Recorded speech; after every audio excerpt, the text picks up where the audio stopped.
Hi everyone, here we are at week 4 of BU110 Introduction to Business Education. This week's assignments, we want you to read sections C2, C5, and C6 in a writer's reference. Also make sure you go through the resources in Moodle. This week, as usual, there is a weekly forum, so initial posts due Thursday at midnight and your 2 peer responses due Sunday at midnight. There is a second article analysis due this Sunday at midnight, and the topic that I want you to research will be collaboration. So any article you find in the Collins Library about collaboration, you just want to make sure you complete the assignment based on whatever you find about collaboration. This week, to help you prep for your final research paper, I want you to do an outline. There are some resources in Moodle that will assist you. We'll spend some time in this video talking about how to do an outline. It is a really great tool to help with what we call pre-writing so that it makes your whole process a little bit easier. Library tutorial unit 3 due Sunday at midnight, and there is a writing skill activity also due this Sunday at midnight. So before we jump into some content, just some friendly reminders. Hopefully you have been checking your grades in Moodle. Again, I try to update those as soon as I am able and put comments either in the comment section. I also add comments into the actual assignments and send them back. And so make sure you're going back into the assignment submission for that week and opening that document so you can see any comments that I've listed.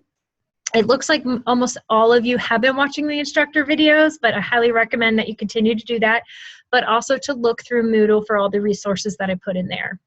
This is also a really good time to remind everyone that you should order your books for your next course.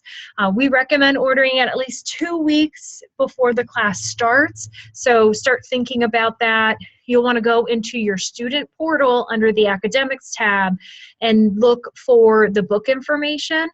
If you need assistance, reach out to your academic advisor and they could also help you with the steps. Just again, the course syllabus for your next course will be in Moodle, and that will be posted 2 weeks before the actual start date. So pretty soon you're going to see the next class available under your courses in Moodle, and you click on that and the syllabus will already be posted there. For most of you, I just wanted to do a friendly reminder that according to MLA format, there needs to be a right-hand header and a left-hand header on your document. So remember, the right-hand header is your last name and page number, and it goes on all pages, including the works cited. And then the right-hand header is only on the first page, and that's the 4 lines, your name, the class, the instructor, and the date. Okay? Also, just to clarify that if you have one source on your works cited page, then it is called works cited. If there are more than 2 or more sources, then the page is called works with an S cited page. I do highly recommend that you spell out contractions in your academic paper. It helps it give it a formal and academic tone. And please, please remember that I am here. So if you have questions, please reach out to me. I'm always happy to help. Okay, so again, I briefly discussed that there will be an outline of your paper due this Sunday at midnight, and so there are lots of examples in Moodle, and there is actually, a really nice example of what a student should do. You want to make sure you have your MLA headers on the first page. I want you to do an introduction and a conclusion paragraph, and then in the middle, at least 3 main paragraphs. So you're going to want to have bullet points for some of your main thoughts, and if you have sub-points, add a small bullet and add that additional information. Just to go back on your introduction paragraph, make sure you write out your thesis. So some of you may have revised it since week 3. So if I provided any comments or suggestions and you decided to revise it, I want you to completely write out your new thesis or your thesis in your introductory paragraph. And then you'll have your 3 main points.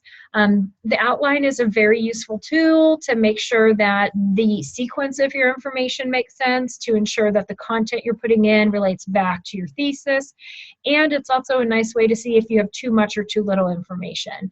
So those are just some things to remember. And then I would highly, highly recommend that you figure out where you want to put the in-text citations. So you'll see in some of the examples I have that a student just wrote down, you know, the author's name and page number and put it at the end of their bullet point, and that is just fine. But for students who like visuals, for students who like to plan out, really using the formal outline is a really good practice for any future papers coming up.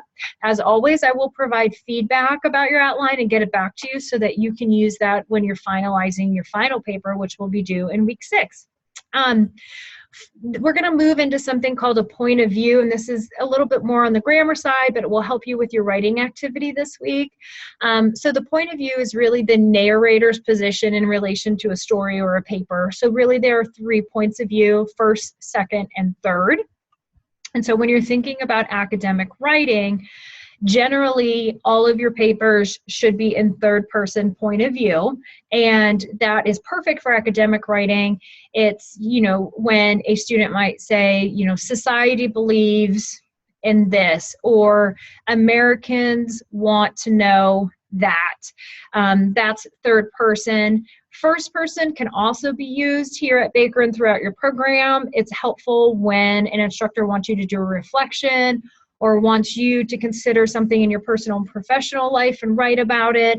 So first person is when you use I or me, okay? Again, most of the time in academic and formal papers, we don't want you to use first person, so you might just want to check with your instructor or look at the requirements for the paper to see if you think first person can be used. In second person, that is when you is used, and it is a very uncommon style of writing and generally is not considered academic writing. Now, there may be some persuasive papers that you might write in some other courses, or an instructor may say, you know, this is an advertisement and, you know, we want you to sell this to a specific audience. And so it may be important for you to use the second person point of view, and use you. But generally, for the majority of your classes and the majority of your papers, you want to avoid using this point of view in your paper. So that's just a little bit about the point of view. Hopefully it'll help you with your writing activity. That was all the information that I wanted to cover in this video. So stay tuned for next Monday when we talk about week 5. But again, keep up the great work and let me know if you need anything.